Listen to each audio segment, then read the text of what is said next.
السلام علیکم ورحمۃ اللہ وبرکاتہ۔ نحمدہ نصلی علی رسولہ الکریم، اما بعد۔ جیسا کہ آپ سب کو پتہ ہے کہ نصف شعبان گزر چکا ہے اور رمضان المبارک کا مہینہ بہت نزدیک ہے الحمدللہ۔ تو ہمیں حکم دیا جاتا ہے کہ ہمیں رمضان کی تیاریاں جو ہیں وہ رمضان سے پہلے ہی کرنی شروع کر دینی چاہیے۔ ہمیں ہر چیز کی اپنی عبادت کی عادت ڈالنی چاہیے زیادہ سے زیادہ۔ تو چونکہ میں نے سوچا کہ رمضان آنے والا ہے تو کیوں نہ میں روزے سے متعلق ویڈیو بنانا شروع کروں۔ مجھے کمنٹ میں ضرور بتائیے گا کہ آپ کو ویڈیو کیسی لگی۔ انشاءاللہ ویڈیو سے آپ کو استفادہ ہی حاصل ہوگا۔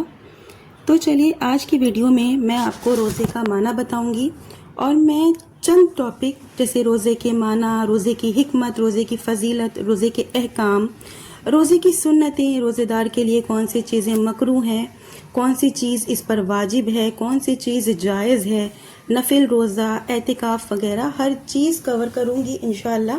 پر میری ویڈیوز جو ہے چھوٹی چھوٹی آئیں گی، لانگ ویڈیوز میں بہت لمبی ویڈیو نہیں بناؤں گی کیونکہ ایک ہی ویڈیو بہت لمبی ہو جاتی ہے تو آپ لوگ بھی بور ہو جاتے ہو۔ تو انشاءاللہ چھوٹی چھوٹی سی ویڈیو میں آپ کے ساتھ چند چیزیں روزے سے متعلق شیئر کروں گی۔ بنا تاخیر کے چلے ویڈیو شروع کرتے ہیں۔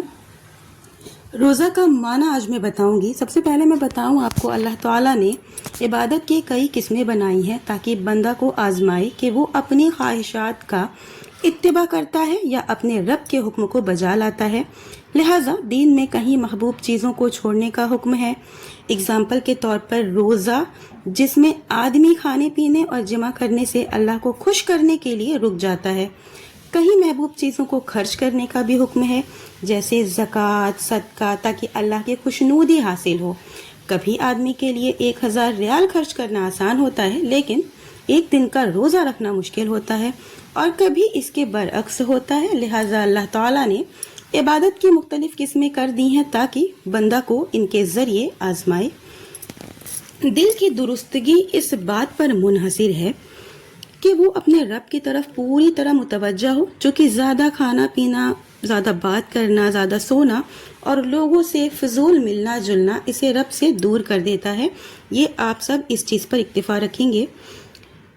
وہ حیران پریشان ادھر ادھر بھٹکتا رہتا ہے، اس لیے اللہ تعالیٰ نے روزہ مشروع کیا تاکہ آدمی فضول کھانا پینا چھوڑ دے اور دل کو اللہ کی یاد کے لیے شہوتوں سے خالی کر دے۔ اس مہینے میں اللہ تعالیٰ نے کئی چیز کو مشروع کیا ہے، جیسے کہ اعتکاف کو مشروع کیا ہے تاکہ دل اللہ کی عبادت کرے۔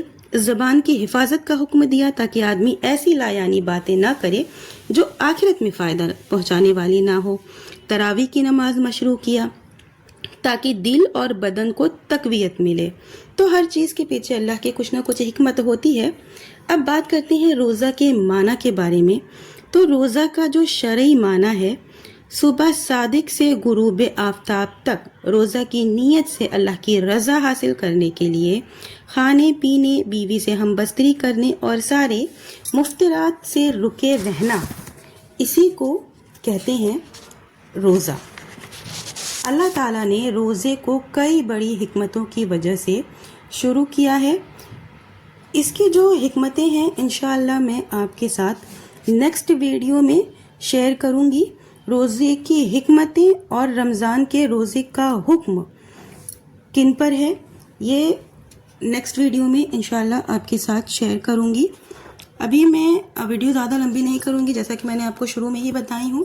آخر میں اللہ تعالیٰ سے دعا ہے کہ یا اللہ تعالیٰ ہم تمام مومن مسلمانوں کو زیادہ سے زیادہ نیک عمل کرنے کی توفیق دے، کتاب و سنت پر چلنے کی توفیق دے۔ رمضان آ رہا ہے، یا اللہ یہ رمضان ہمارے لیے بابرکت مہینہ، ہمارے لیے ہماری عبادت قبول فرما، ہم اس میں زیادہ سے زیادہ عبادت کر سکیں، اپنے لیے جنت، اپنی آخرت سنوار سکیں، اپنی عبادت کے ذریعے اپنی دعاؤں کو قبول کروا سکیں۔ یا اللہ جو بھی مسلمان بھائی بہن جہاں بھی کہیں بیمار ہیں، اللہ تعالیٰ ان کو شفا دے، جو بھی پریشان ہیں اللہ تعالیٰ ان کی مدد فرمائے، جن کا بھی انتقال ہوا ہے اللہ تعالیٰ ان کی مغفرت فرمائے، آمین۔ ملتے ہیں نیکسٹ ویڈیو میں، وآخر دعوانا ان الحمدللہ۔